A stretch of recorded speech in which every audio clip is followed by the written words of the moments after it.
Bonjour à tous, voici la correction de la méthode 1, donc pour compléter un tableau de proportionnalité, la méthode sur la multiplication.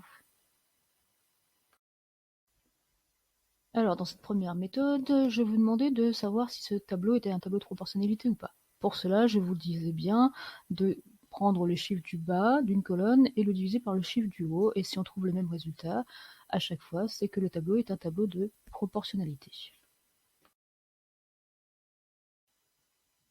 Donc dans la première colonne, nous avions 3 et 2, donc 3 divisé par 2, ça fait 1,5. Ensuite, dans la deuxième colonne, nous avons en bas 6 et en haut 4, donc on fait 6 divisé par 4, 1,5.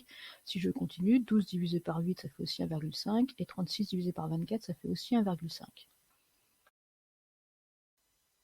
On peut donc écrire que les rapports sont tous égaux, ici ils sont tous égaux à 1,5, et donc ce tableau est un tableau de proportionnalité. Puisque les rapports sont tous égaux à 1,5, je peux donc écrire que le coefficient de proportionnalité est 1,5.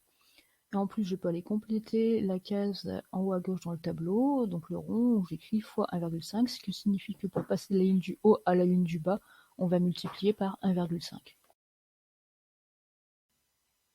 Alors, le prix d'un ticket, le prix d'un ticket correspond simplement au coefficient de proportionnalité, et à chaque fois ce sera pareil, donc ici le prix d'un ticket est de 1,50 €. Pour trouver les autres relations dans le tableau, je peux remarquer que pour passer de 2 à 4, je multiplie par 2, de 4 à 8 aussi, je multiplie par 2, et de 8 à 24, je multiplie par 3. Et dans la ligne d'en dessous, je remarque aussi que pour passer de 3 à 6, je multiplie par 2, de 6 à 12 par 2, et de 12 à 36 par 3. Donc ici, on constate qu'on a les mêmes chiffres en haut et en bas, donc on peut compléter la phrase. Quand on multiplie le nombre de tickets par un nombre, 2, 3 ou 4, ou n'importe quel nombre, on multiplie également le prix par le même nombre. Il nous reste une dernière case à compléter, donc le petit rond en haut à droite du tableau qui indique que pour passer de la ligne du bas du tableau à la ligne du haut, il faut faire l'opération inverse de la multiplication, c'est-à-dire qu'il faut diviser par 1,5.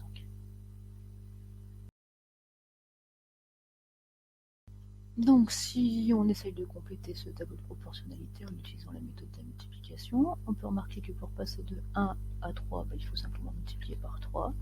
Ce qui veut dire que dans la ligne du bas, on va multiplier 1,5 également par 3, et donc on va trouver 4,5. Et donc pour compléter la colonne suivante, donc on remarque que pour passer de 3 tickets à 6 tickets, je vais multiplier par 2, donc je vais multiplier 4,5 par 2, et je vais trouver 9. Alors pour le dernier, on cherche à savoir donc le prix de 9 tickets. C'est pas évident de passer de 6 à 9 par une multiplication, ça ne fonctionne pas. Donc on va multiplier 3 par 3 pour trouver 9. Donc ça veut dire qu'en bas, je vais multiplier 4,5 par 3 pour trouver le prix de 9 tickets, donc ça fera 13,50 €.